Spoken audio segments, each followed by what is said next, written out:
primordial silence, which is always available and which is independent from how loud either our mind or our environment is. And meditation is one of the conditions in this moment coming together. It's one of the conditions which makes it possible for us to familiarize ourselves with that silence, to dip into it, to have a glimpse of the unconditioned silence, the silence which is prior to any movement. It's not separate from the movement, but it's also not exactly the same. And in a way, this pointer to silence, they will be repeated throughout the text. So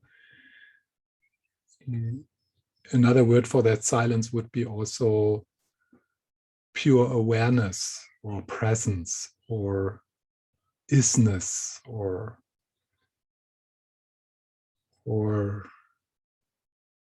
Buddha nature.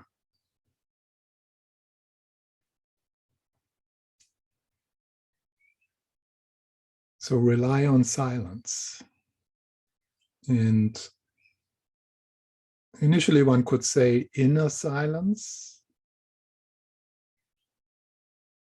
Also with the experience of silence, the construct of inner outer starts to dissolve, starts to disintegrate.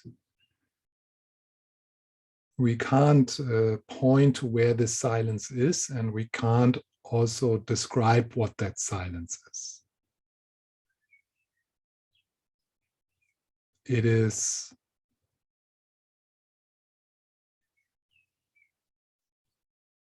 available in this moment.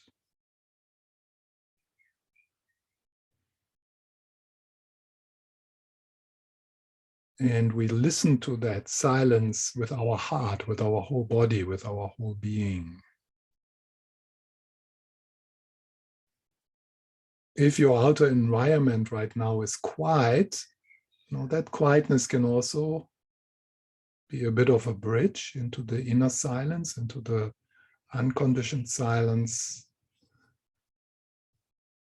And here that silence, which we are touching in the Mahayana tradition, is infused with love. It is natural love. It is ultimate bodhichitta.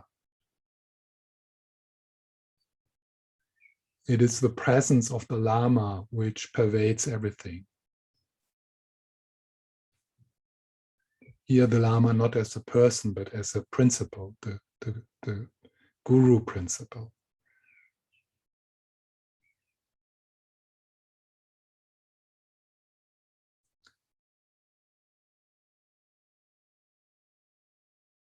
So let's take our seats with the confidence that silence is already present. Awake awareness is already present.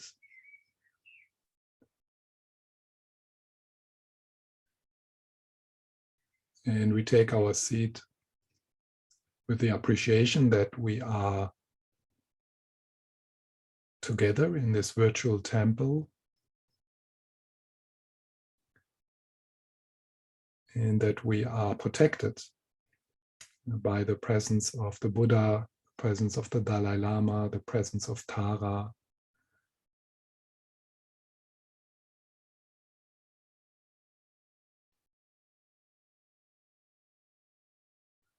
And then you start by welcoming what you bring with you into this moment.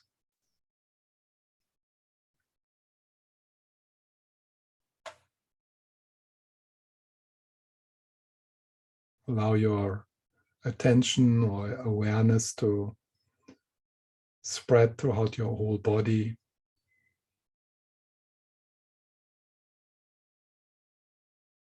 together with the breath.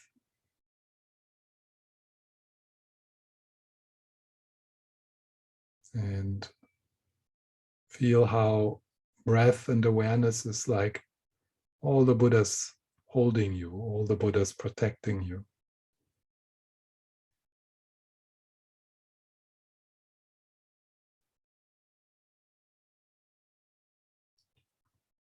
So gently shifting gear from the doing into being.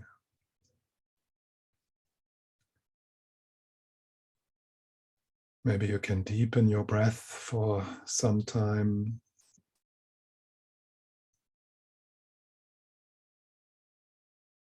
And then with the out breath, softening and opening your belly, shoulders.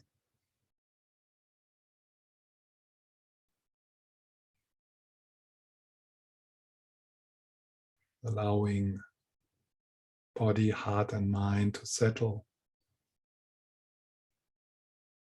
into nowness, into isness, into present moment awareness.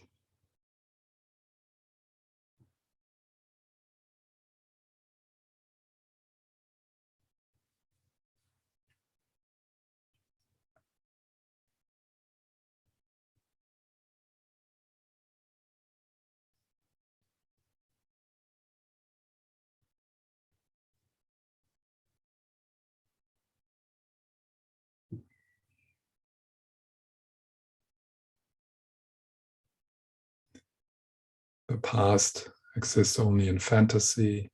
The future exists only in fantasy. And even the present moment is ephemeral and unfindable.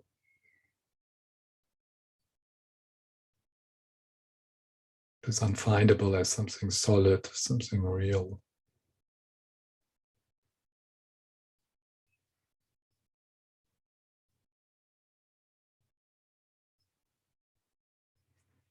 And you give yourself the permission to do nothing. So you don't rely on trying to figure things out or trying to get rid of something or trying to get something. You don't rely on that.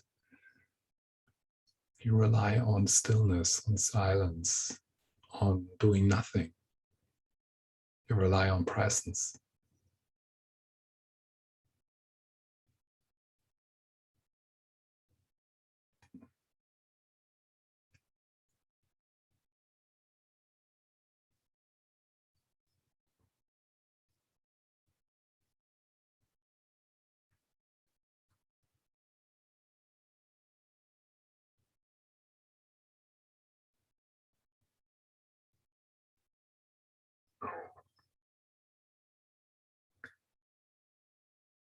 And then we can appreciate that whatever you experience right now,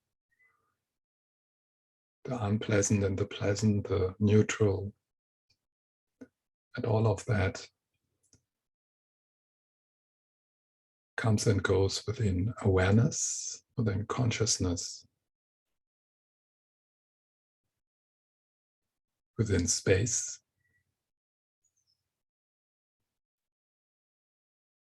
or spaciousness.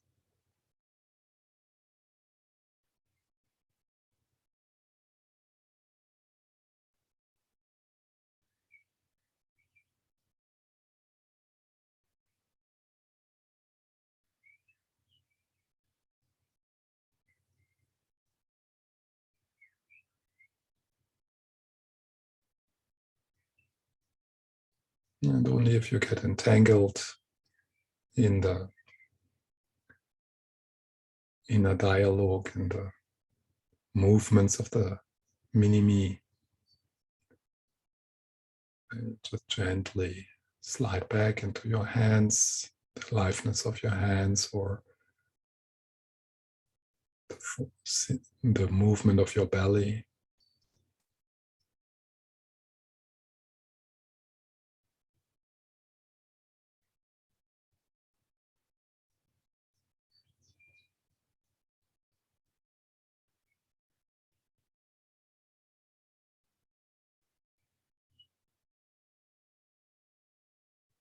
doing less and less. There's nothing you need to think about. You can't do this right or wrong. There's nothing you need to add or take away. We rely on silence, on presence.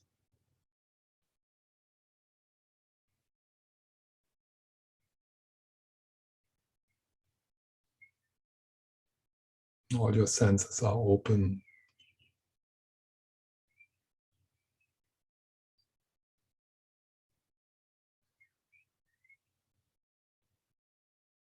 Could you allow yourself to find a place of rest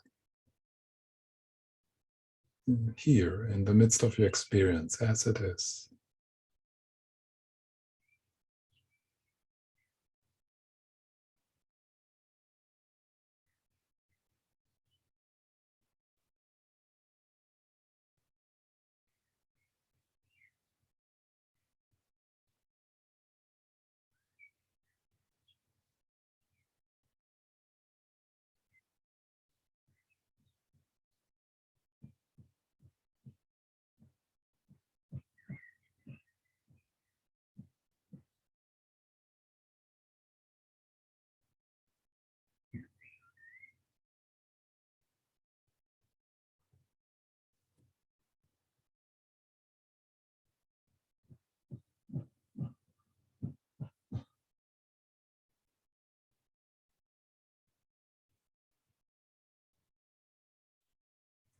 Rely on silence. Just notice what happens when I say these words. Well, not going to the head and trying to figure out what does your heart feel, your body, when I say these words. Rely on silence. Rely on peace. Rely on spaciousness.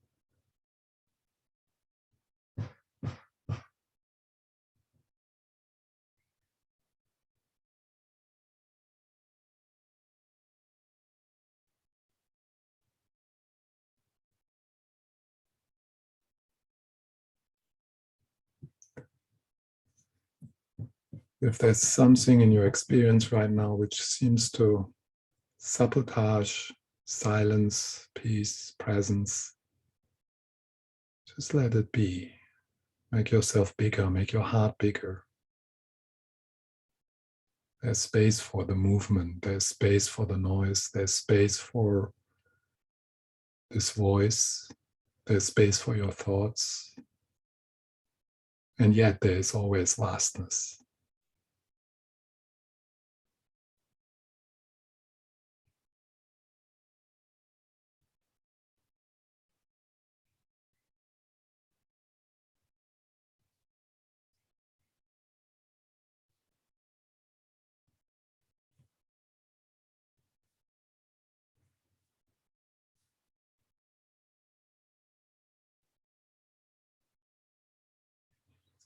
And notice how the experiences, the appearances within consciousness, within awareness, how they come and go.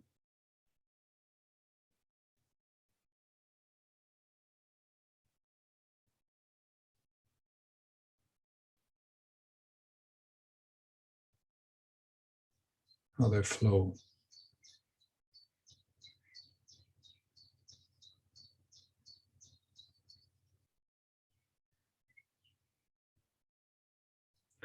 And what happens if you relax the resistance to what is? Relax the resistance.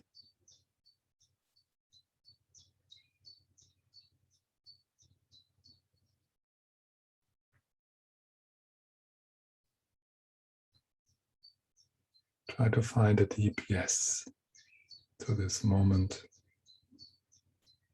and allow the silence to reveal itself.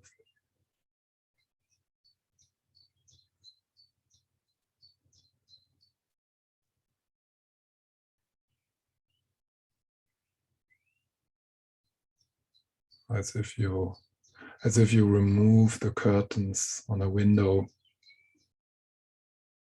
and the sun shines in. The sun was shining before also, you just couldn't see it. So in the same way, for a split of a second, we can remove the curtains and rely on silence, on presence.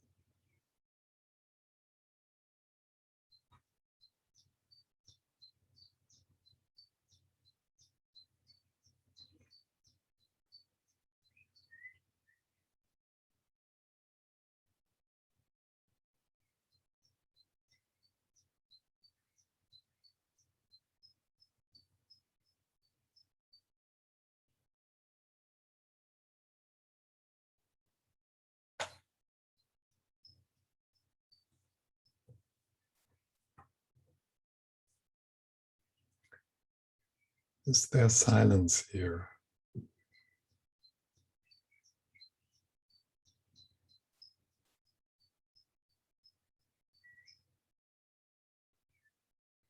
Is there presence here?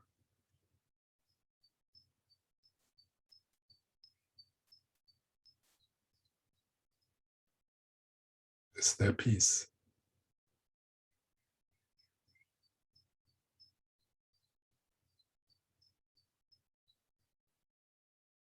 And you listen with your whole body, with your whole being, receiving spaciousness, silence, stillness. It's a bit like in an ocean where the surface is turbulent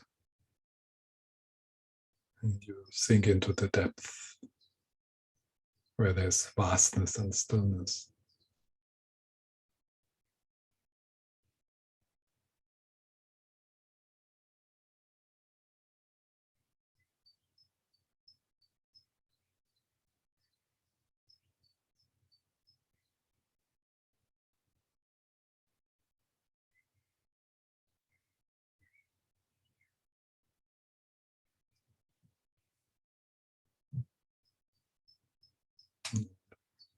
In the field of your experience, there's no me, there's no I, there's no center.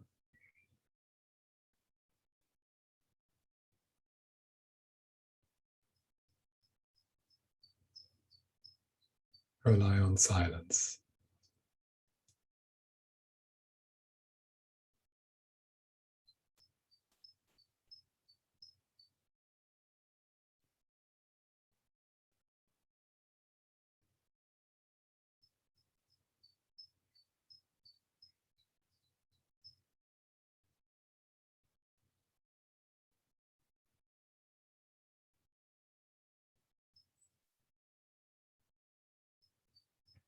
The silence which is infused by the healing light of unconditional love, which is infused by the presence of our masters, of our teachers, infused by the presence of the Buddha. And it's so beautiful to touch that silence together here in this moment, in this group, but also there's thousands and thousands of other people who are just like us in the presence of the divine, in the presence of natural peace. Here, you're never alone.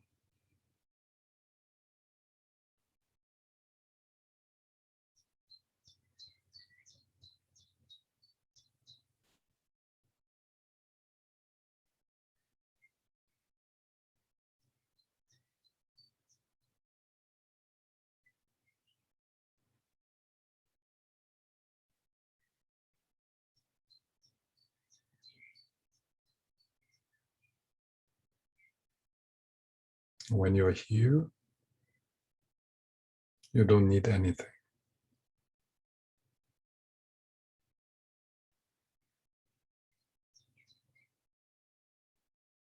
Silence can't be improved. Peace can't be improved.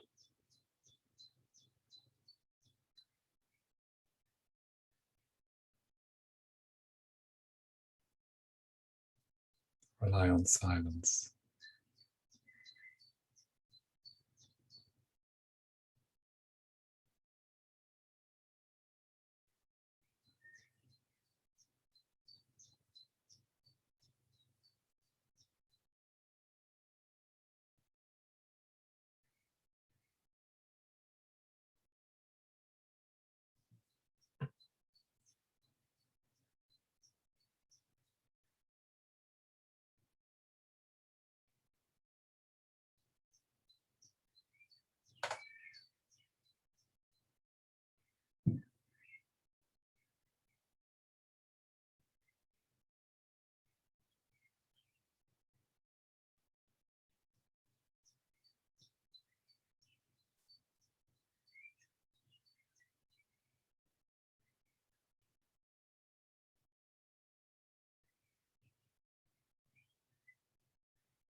You notice the movements of the conditioned mind, which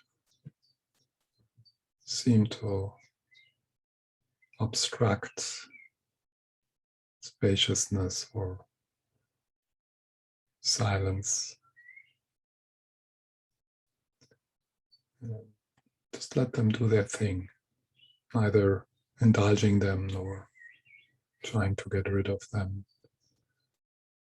Just being present. And presence is effortless.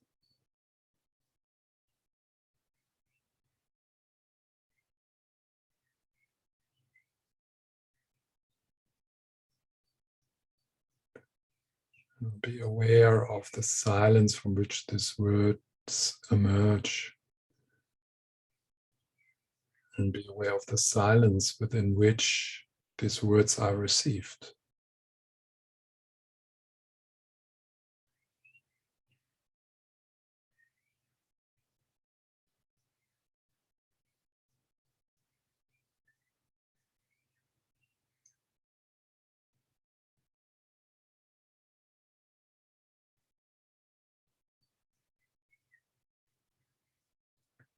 These words are coming from silence and are received in silence.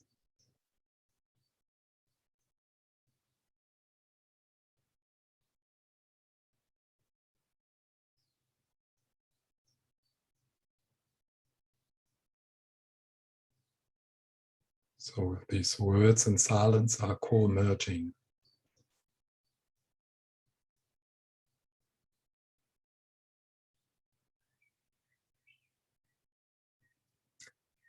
So instead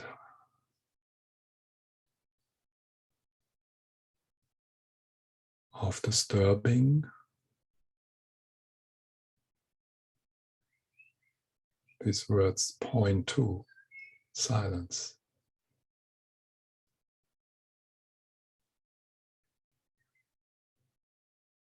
Space.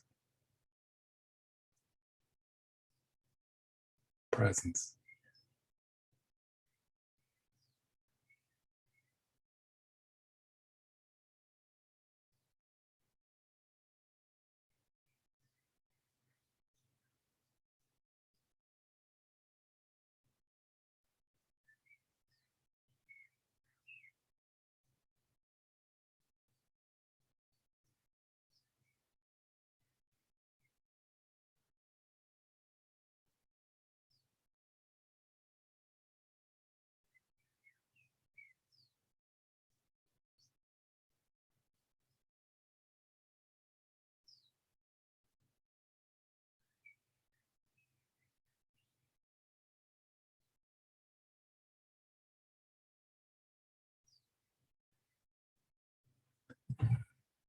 If there's only a glimpse, a sense of a taste of silence, space,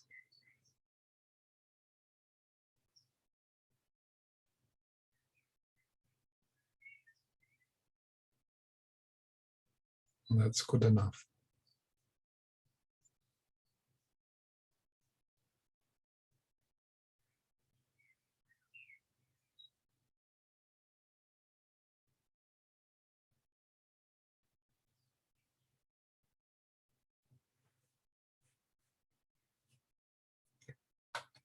The silence, the peace, the presence doesn't change. What is changing is the conditioned mind. Thoughts, feelings, sensations, sounds. All of that is changing.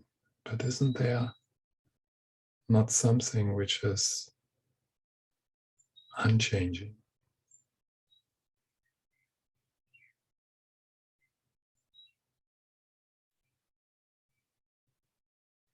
Something where you are most deeply yourself.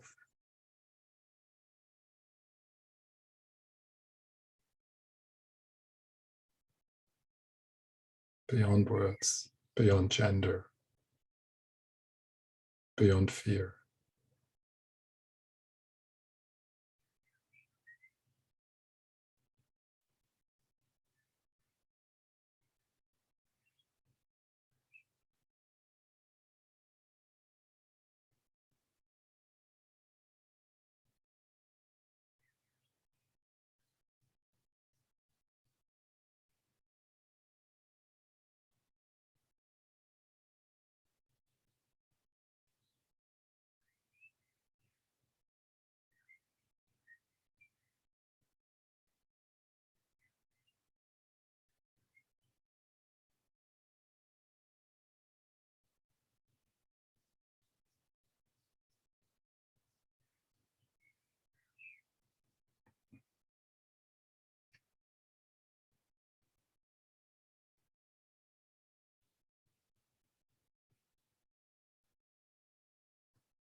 Rely on silence.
So, and then if you have your eyes closed, you take your time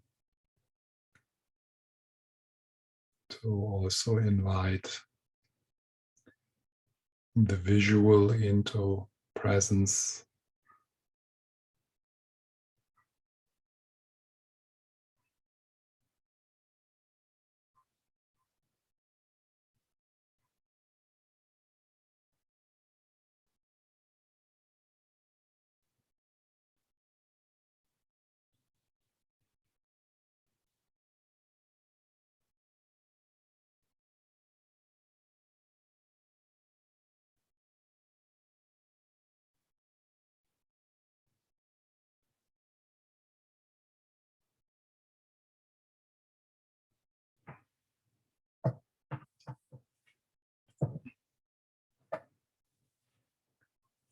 So in your own sitting practice, these pointers like rely on silence or formulating as a question, is silence here, is peace here?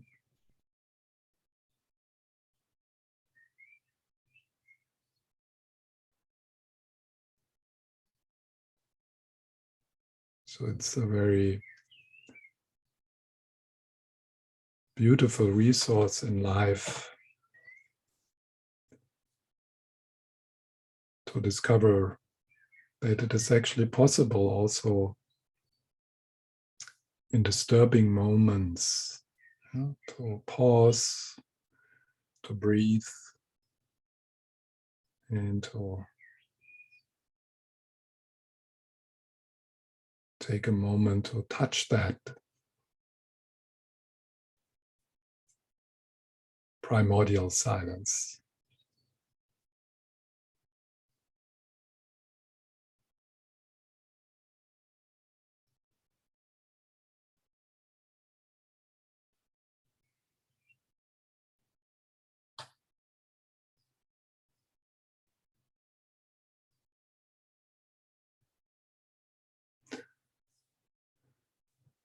Maybe other words are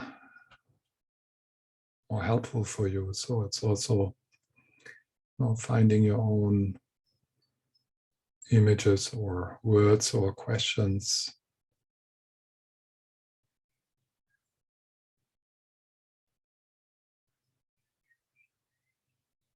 Bringing a word like spaciousness or centerlessness or present moment awareness into your practice.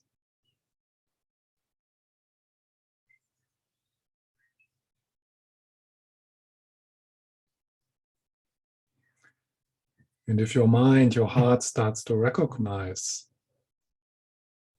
that peace, that inner peace, that primordial peace, that natural peace, then with the time, with months and years, it will more naturally go there. Because of course our mind goes towards peace, towards happiness. And this primordial silence is the ultimate source of contentment, of genuine happiness, because it doesn't need anything. It's whole, it's pure. It's actually what we are seeking. The problem is that the seeking of the narrative self, of the me, covers up the silence which is already here.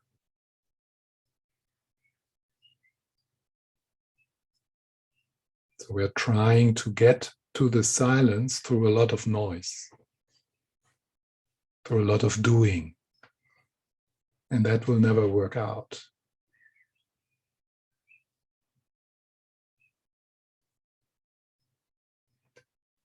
A beautiful image here, which you probably have heard also from other teachers, is that this kind of meditation, kind of non-manipulative meditation, non-fixing meditation, non-interfering meditation, non-violent meditation, I call it sometimes, is like when you have a glass of water and there's mud in it and you stir it, then the water seems to be dirty. So it seems that the silence is gone, the purity is gone. And in the non-manipulative meditations, what you just do is you put the glass down and you trust. And what happens is then that the particles start to settle. And here, particles meaning the movements of the mind. They start to settle. And then the purity of the water, which was not really touched, it was just temporarily covered, reveals itself effortlessly.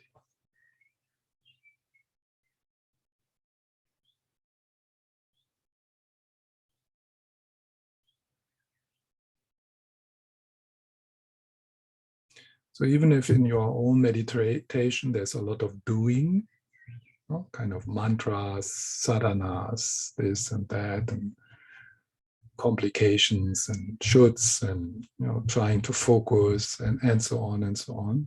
And these kind of practices, obviously, they have their place and their value. But at one point, it's really good to also introduce non-meditation, you could say.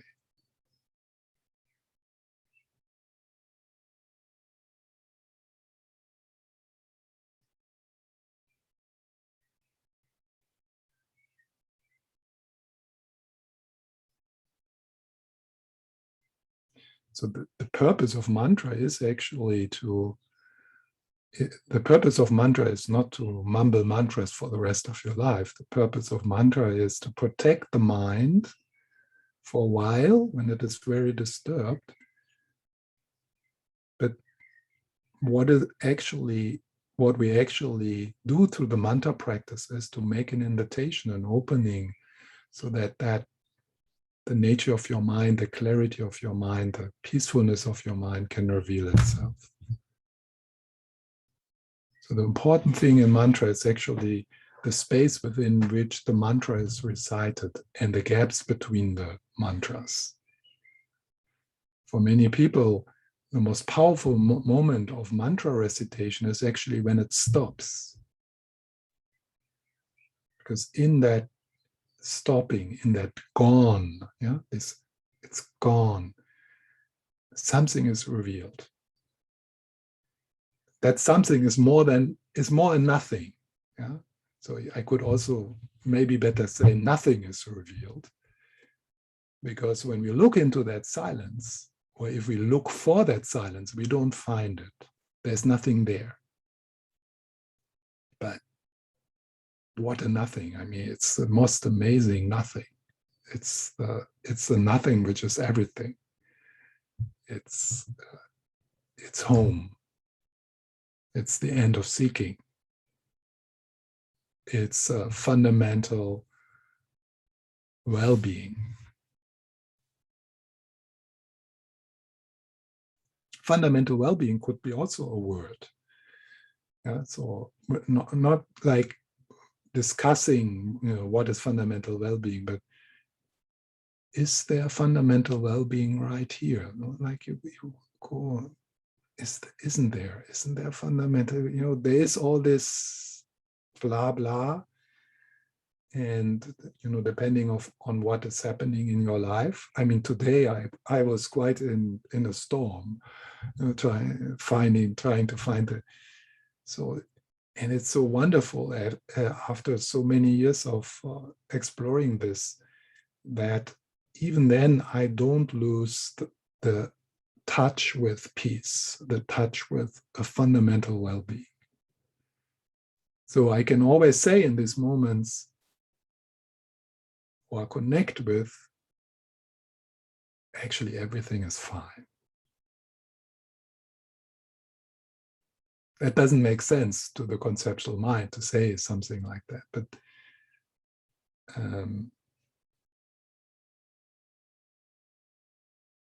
I think we can recognize something in our heart of the truth of that.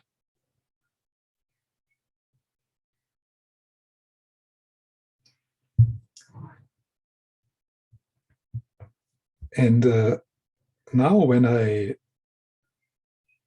read this text, or I teach this text, and I come to that sentence, rely on silence, this is like, this is all I need. I open the book. Of course, that's something then I need to do. So sometimes the overwhelm is so strong that we are not turning to that which reminds us of that which is really important. But if we do, and if we have some familiarity, then just reading, rely on silence, and there it is.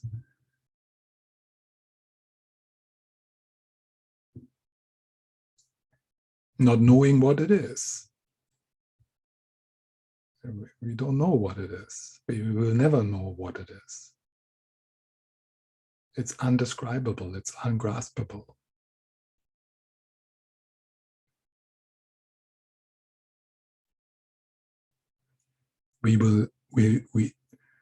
It's a different kind of knowing. So it's not that we can't know it, but it's a different kind of knowing.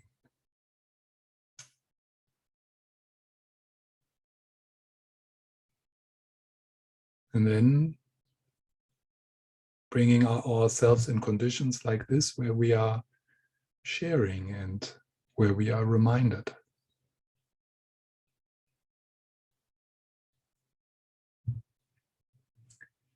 So if you have any questions, you can always just unmute yourself. Yes? So the Lojong slogan, rest in the nature of Alaya, the essence, is this the same thing? Yes. It's the same. Rest in the teachings.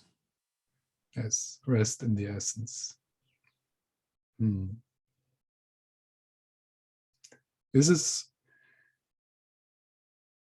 There's so many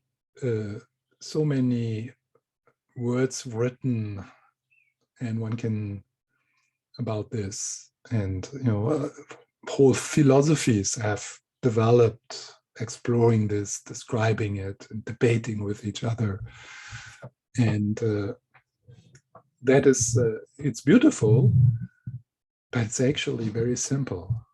At one point, we can really boil it down to a mantra like rest in essence.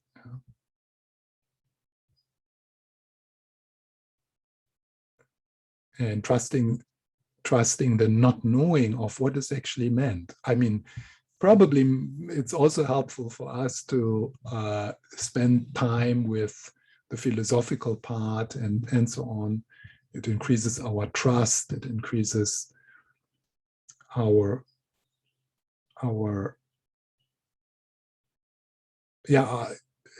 I think that's an important point. It increases our trust.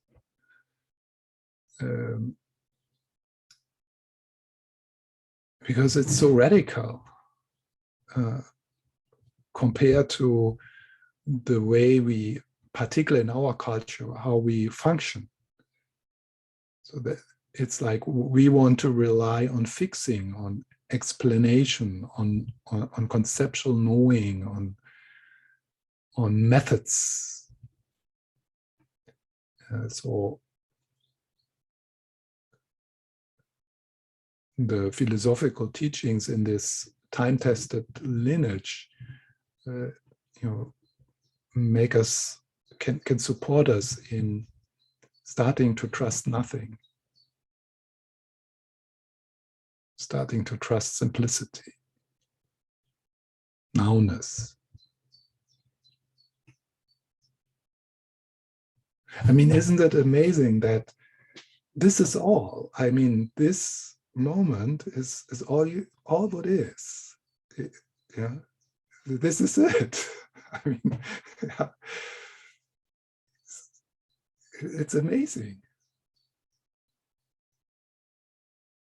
And yet our mind has this habit of covering this moment up, what is being given to us as a blessing in this moment. And it's covering up by, yeah, I need a better past for being here. Or I need to have done more years of studies or retreats to be here. Or I need to prepare for a future so which makes it possible to be here. And it's always just here.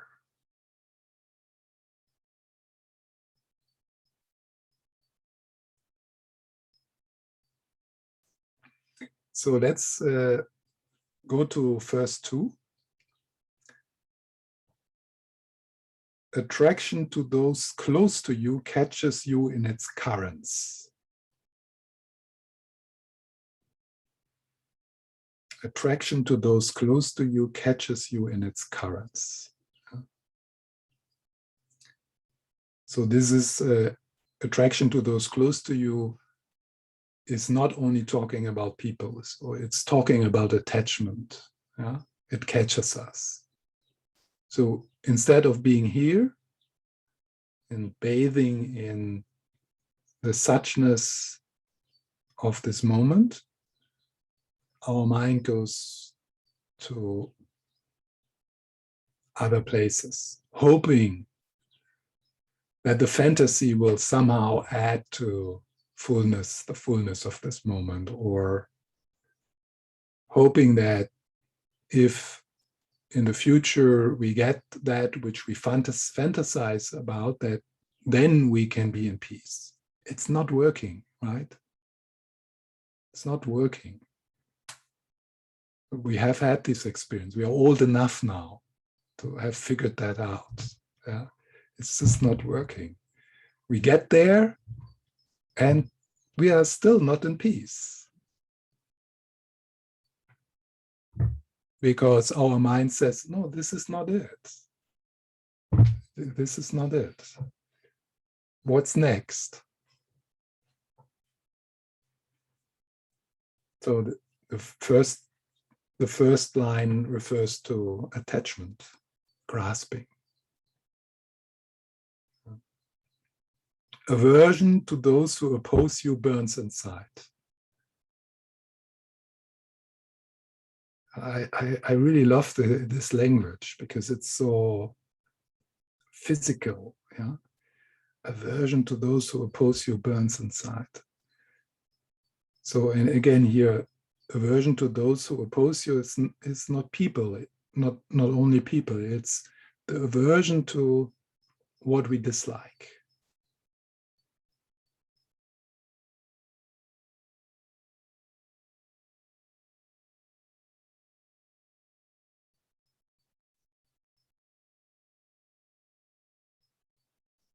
So in our meditation practice, we might be busy with, trying to bring something from outside, like a fantasy, into the present moment, or we are busy with rejecting what is happening, trying to overcome it, trying to get rid of it.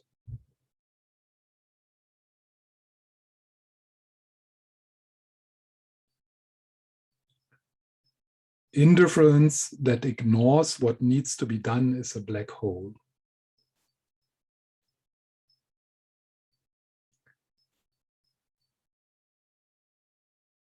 It's an interesting translation of Ken MacLeod of what is usually translated as ignorance, or the fundamental confusion about reality.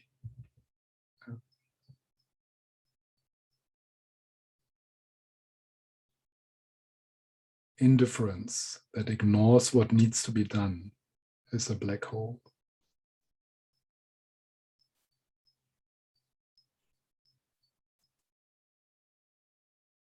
Being indifferent. So resting in silence is not indifference. Actually, the experience of that silence, of that clear awareness, has also an intelligence in it.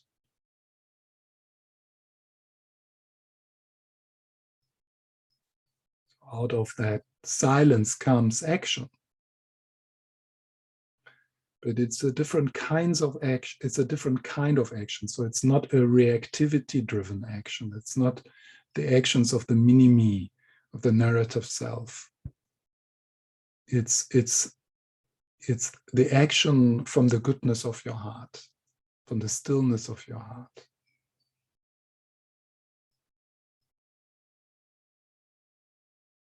And we all have taste of that. Yeah. So we all, like today also, when this kind of my fantasy collapsed of, I was already on the way to the train when the Danish health office police called me. It's a bit of a police state, Denmark. I mean, it's wonderful to live here, but you are really under surveillance. They know exactly where you are and what you do and how much money you make and so on. So then the whole fantasy collapsed, yeah. And in those moments when when something falls apart and everything is different, it's very easy to kind of just go into the fight, flight, freeze mode, like just to react, because something needs to be done. But then if we have cultivated again and again the intention to, in these moments, to pause, to connect, to allow the feelings, to be with them, to breathe into them, breathe into that insecurity and confusion, and just, and that's actually doesn't necessarily need to be something you do for 10 minutes, sometimes just a few moments. And then you can notice how, and you can more, okay, so what's actually a genuine response to this situation, not coming from my reactivity, but from silence, from presence, which is also a response which is aligned with my values, with my deeper values.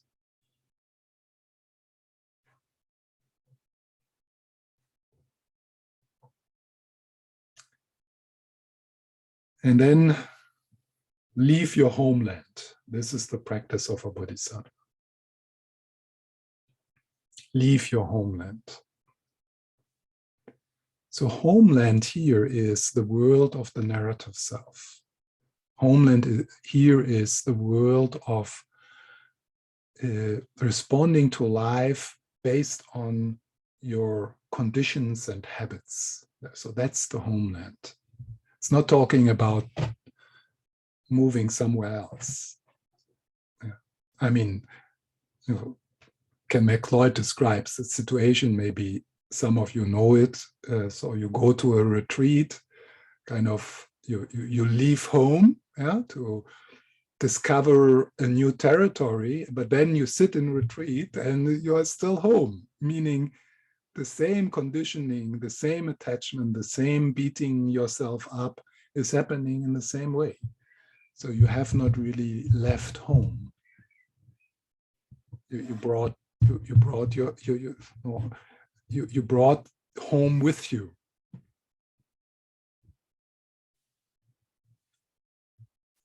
So what to do? So what to do with these with this condition, with this conditioned level of our being, which according to the Buddhist view is conditioned not only from the psychological history of this life. So the way your mind, your emotions, your habits move, they have a long history of conditioning. That's why they are so persistent.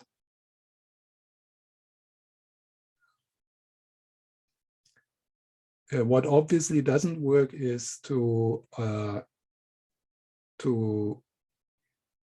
try to stop it. Yeah. So what doesn't work, well, what is not helpful at all is to judge them, to try to suppress them, to ignore them.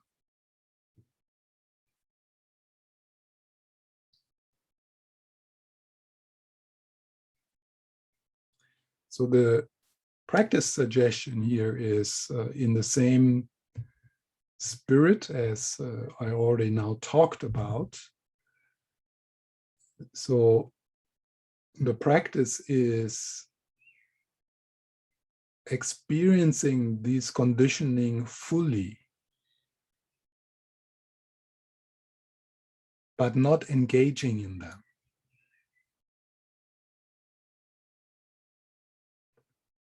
Experiencing what you feel,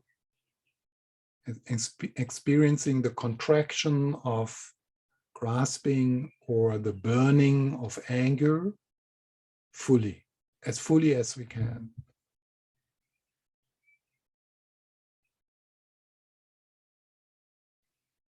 So what I did today, when the message hit me, and I was already a bit under stress because there was in the train station in Copenhagen, all the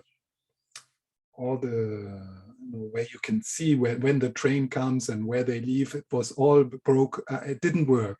In whole of Denmark, they had some computer. So in whole of Denmark, all the train stations were silenced this morning.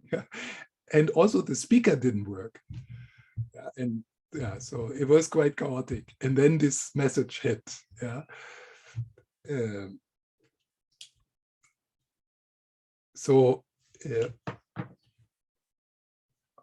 My initial response to a situation like this is to pause, to do a bit of self-compassion, self-compassion mudra, and say something like, "Oh, this is quite a difficult moment for me.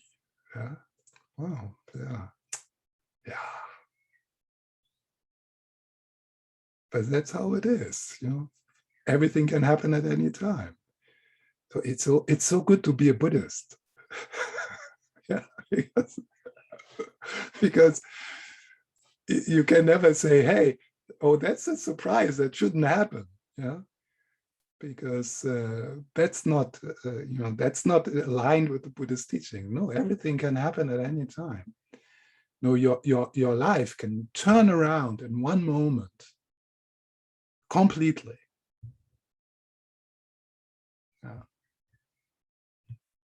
So it's not a surprise. Yes. Hi, Stephan. Hi.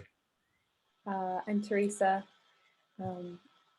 I love what we're talking about right now because I've been really curious about and like almost seeking like a visual to better understand this process of moving out of the conditioned reactory self into this more spaciousness in terms of just relating and being in the world, like actually taking the meditation practice of the seat into life and into relationships. And I haven't come across like a metaphor or a visual that really points to that. Like because it's like in our life, it's like both are happening at the same time. Like we have all these patterns, and then there's these glimpses of the truth and the spaciousness and the love. And it's like, and how would you describe the process as we go on? Is it like slowly the openness and the awakening sort of takes over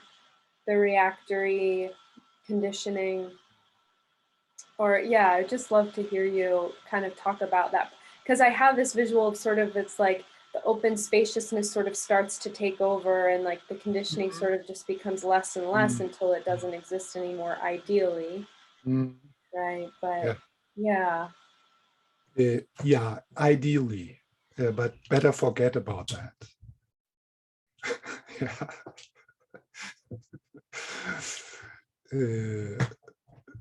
That's unlikely for this lifetime to completely awaken. It's a possibility, but so it's good from the beginning to have not too much too much pressure to be free of that conditioning. So I think it's more realistic for most people to assume that there will be again and again moments where we will lose it apparently, where the conditioned mind will take over. But from my own experience and what I observe in other people, for most people, it's more like you describe. It's like it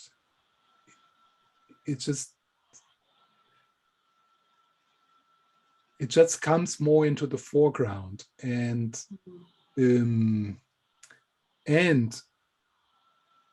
you find you have some instructions or some words or some pointers available so that you can easily be back here more easily. First, because you're more familiar, your system is more familiar with, and also because you start to find instructions or words, or maybe for some people it's just the image of the teacher. I mean, if you are in a turbulent moment and you think Dalai Lama or Tara, and you say the Tara mantra a few times or something, so that's that can be a bit of a bridge. So we make a little journey. It's not really a journey, but it's still it's like a bit of a shift.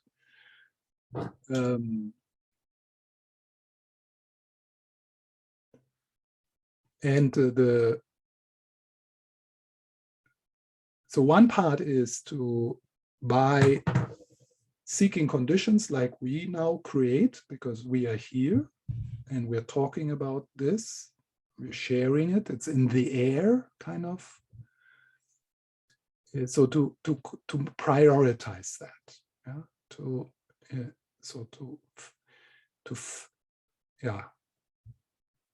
one of my teacher calls it the homing instinct. So the homing instinct, which is like the instinct birds have, to find home. They have an instinct, and our heart has this homing instinct, and it is strengthened by creating conditions where these glimpses can appear more likely. Places, teachers, YouTube videos, guided meditations, one's own practice can strengthen this homing instinct. And you will never figure out the homing instinct. So it's not like a trick, like something which always works, or so it's an instinct. And then the other is, what are kind and patient, forgiving attitudes towards the condition?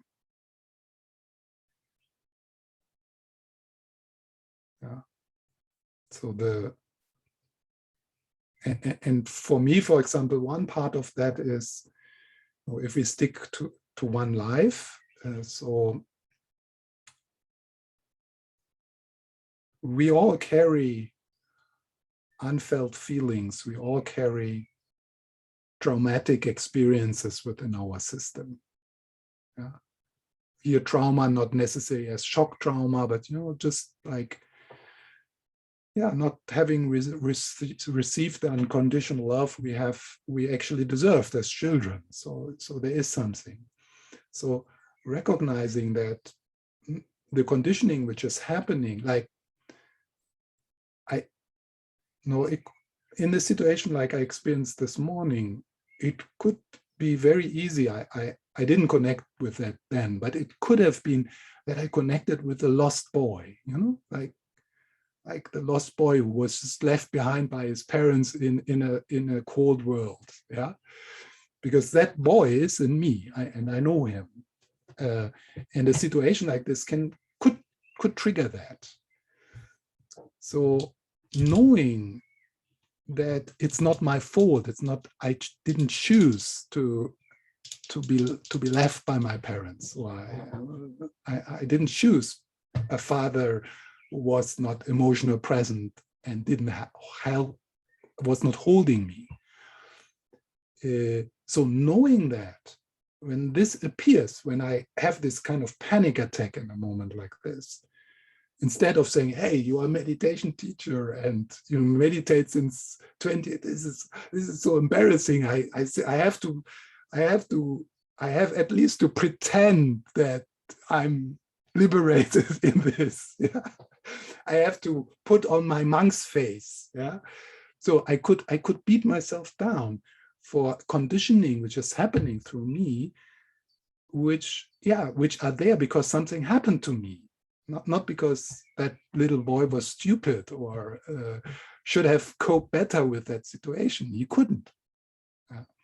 So, and that's like, so this is just one way how I kind of introduce this possibility to you, or the reflection. How can I bring into my being with the conditioned mind, with the moments of overwhelm, in a self-compassion way, in forgiving is so beautiful. And then sometimes it helps to go a bit into Christy Neff self-compassion or Tara Brach teachings, so to kind of cultivate a different narrative habit around your humanness. And then, and of course, in the moment where I did that this morning, there is already, there is like, like, no, it's like when, it's like, when someone really kind to you says, this must be really difficult. It's difficult. I'm here. Not trying to fix, not trying to give advice. It's just the acknowledgement, the kind acknowledgement that life is difficult in this moment. This is how I feel right now. It is, I feel. I have meditated since 30 years and I get overwhelmed by something which is not really important, but in that moment seems to be so important. It's funny when you observe people in the airport missing their plane. It's like life and death for them.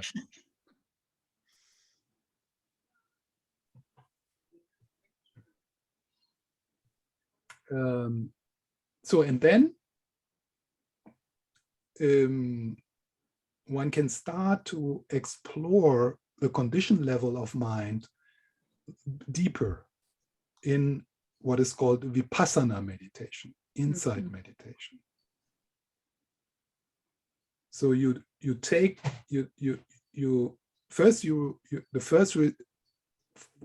first intention is to say yes and bring kindness into it, bring the Dalai Lama, bring Jesus into it, Chenrezig, Tara, anything. And then there's some more space already. And then, and we start with that in our meditation practice, then we start to look more deeply into what is it? That anxiety or that fear or that sadness or that broken heart, what is it actually? And you investigate into it, and you do so with more and more curiosity.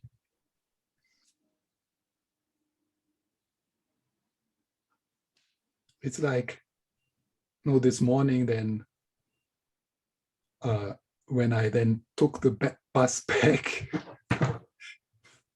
to here, which was a train ride and bus ride for 2 hours, then I had the opportunity to kind of investigate into the aftermath of this experience. So I go into the body. Where is it in the body? Where's the energy? How do I, where is it? And what is it?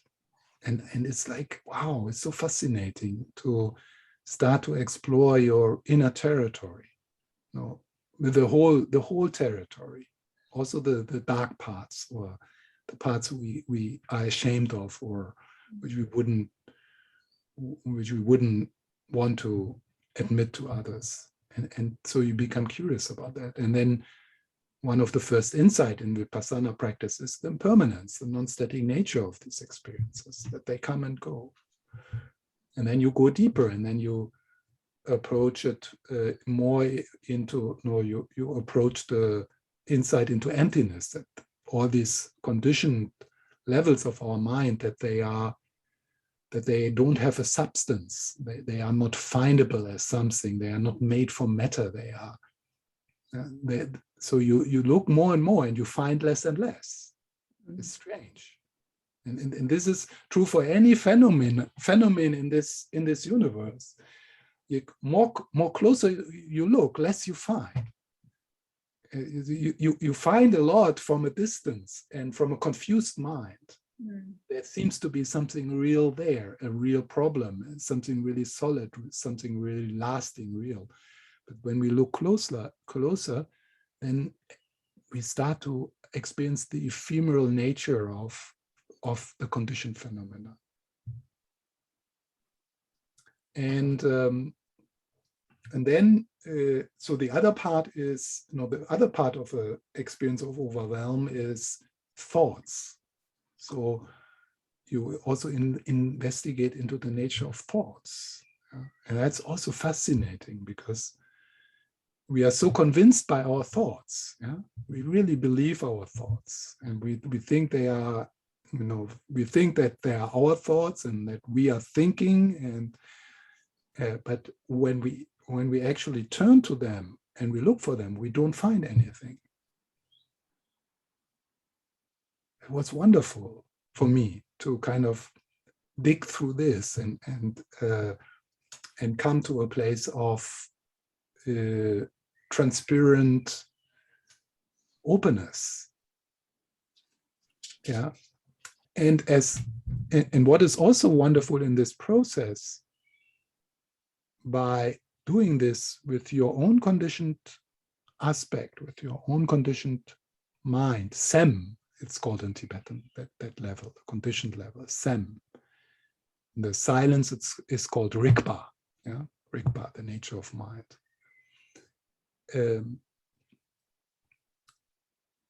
This is really the foundation of genuine compassion for others.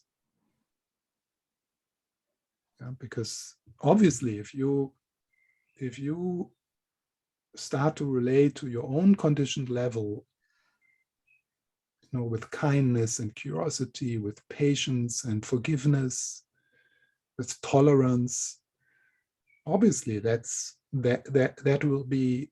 will be a view which then will also shine through your eyes and through your words when you relate to others automatically. So it's really bodhichitta practice, this inner work of making peace with the conditioned level of your mind, and to heal through your loving presence the conditioned level of mind.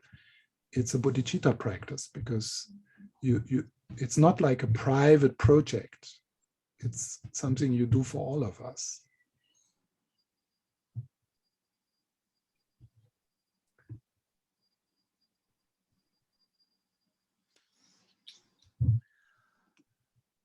So in his commentary,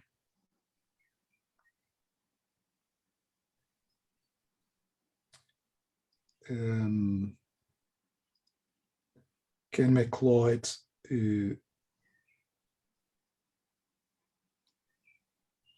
points to three different possibilities to respond to the three poisons. I don't like that word at all. They are not poisons. There's nothing, there's nothing poisoning in our mind. Yeah? But They are energy. And the energy is there because there's causes for them to be there, to be happening.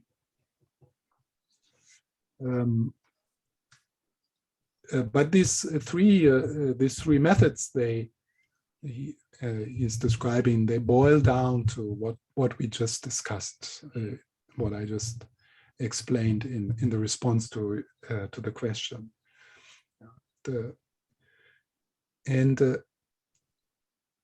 Loving presence, loving awareness, curiosity. Where is this in my body? Investigating. Feeling your desire completely. Feeling your aversion completely without engaging it. So what happens is what you pay attention to in this way loses its power. So, and that's something to test and try out and start to trust. That doesn't mean that we necessarily let go of other methods, antidotes towards aspects of the conditioned level of mind. In other approaches to the three poisons, we apply antidotes. So we don't need to disregard that completely. So we can continue to do a loving kindness meditation as an antidote towards anger, the meditation on the ugliness of the body as an antidote towards exaggerated attachment. But my experience is that these kind of meditations, they don't really work. They don't go deep enough. They give like maybe a bit of relief, a bit of this pause or something, but in my experience, maybe I just got tired at one point from all this fixing and controlling, trying to, it's like trying to discipline a bunch of cats who do what they want. Yeah. So it's like, it's impossible. So for me, at least, but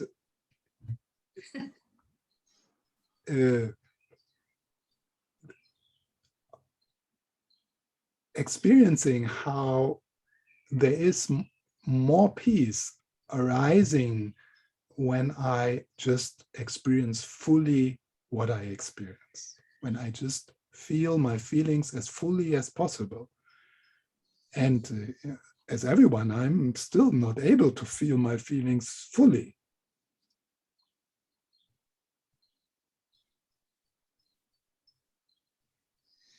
So there's a lot of space for expansion and growth there. To be able to feel my feelings fully without being afraid of them.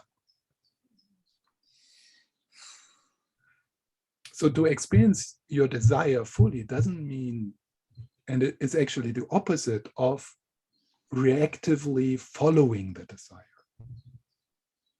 So to experience your anger fully doesn't mean to act on that anger. It's actually helping us to soften the grip of the reactivity, of the anger.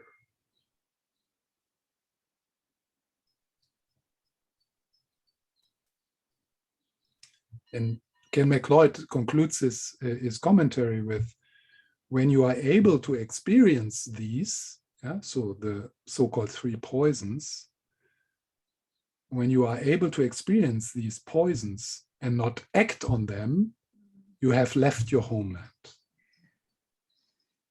you have left your homeland. In that moment, you have left your homeland. Maybe for a split of a second, but that split of a second can make a difference. And can prevent us to do the most stupid thing. So we instead do the second stupid thing. but at least the most stupid thing which we could do in that situation, that's not happening.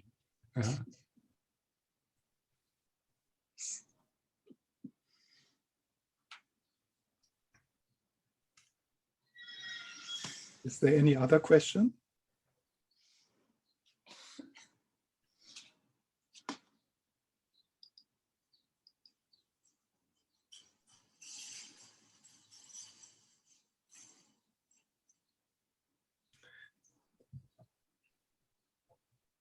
I didn't get to the other first, but we got the essence. Rely on silence. That's but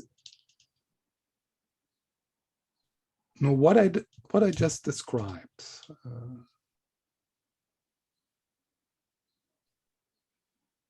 For me, this is really. I mean, these both things. Familiarizing myself with the silence, creating conditions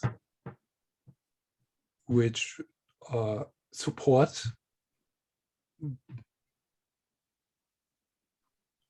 conditions where that silence is revealed to me.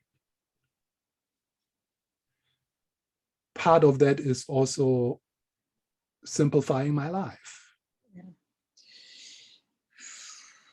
Yeah. And another part is just turning up to meetings like that, like this,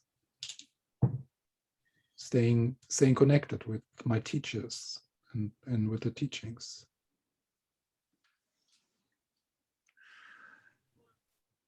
And not even thinking about, how can I prolong the silence? How can I experience this silence next week when I'm in the office? But trusting that will just happen with more familiarity.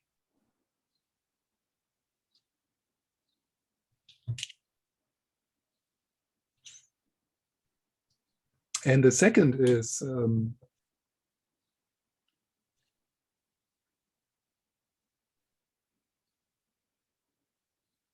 creating habits of kindness towards my inner life. Yeah.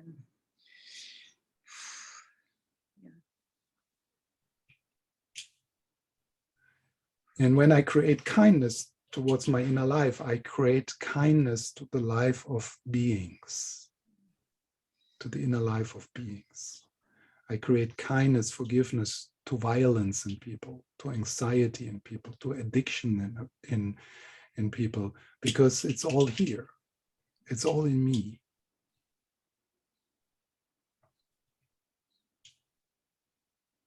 And since I know that my violence comes from my hurt, it's an easy conclusion then to realize that the violence in the world comes from hurt. From hurt people.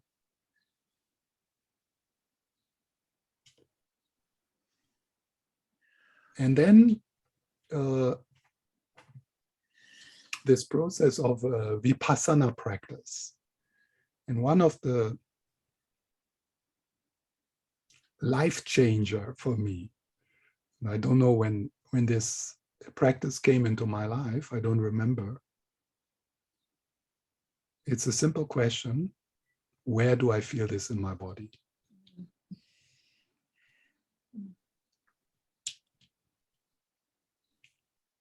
Where do I feel this in my body? And to make that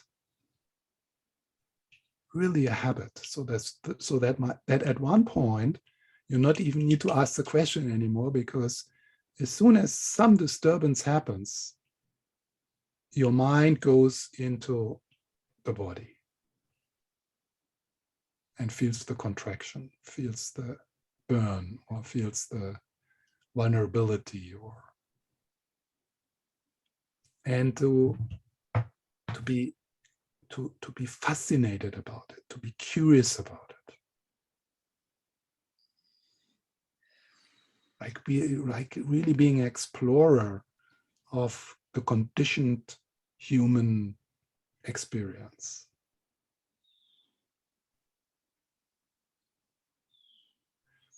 And then with that, healing happens. So what that means is through loving presence and through investigation, you start to purify the mind.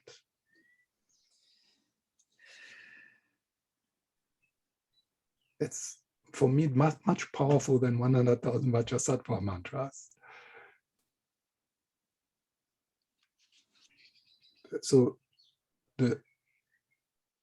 in my experience, long term, I don't know, but right now, for this little life, for this little life, healing, or beginning the healing process of my traumas, of my conditioning, through loving presence and through investigation, obviously, of course, makes these moments of peace more available.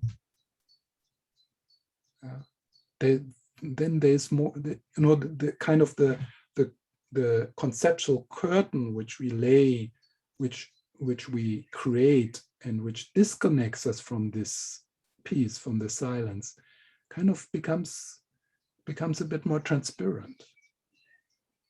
It becomes easier to maybe even have a sense of this peace or that silence or the presence all the time.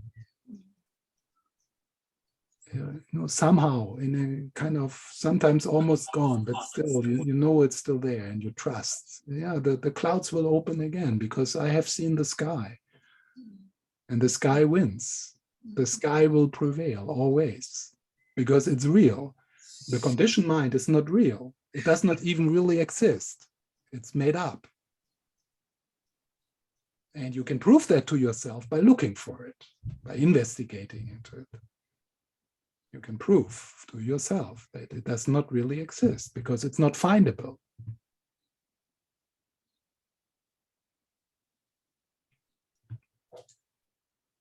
Yes. Okay. Thank you so much for your presence. So much. And we share the goodness of this session with ourselves and with our friends and partners and pets and plants, and then from there into the human family. We are deeply related to every living being.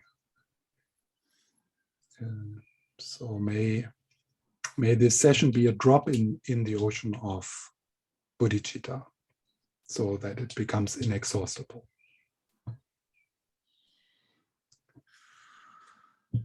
And thank you very much for your attention and your presence.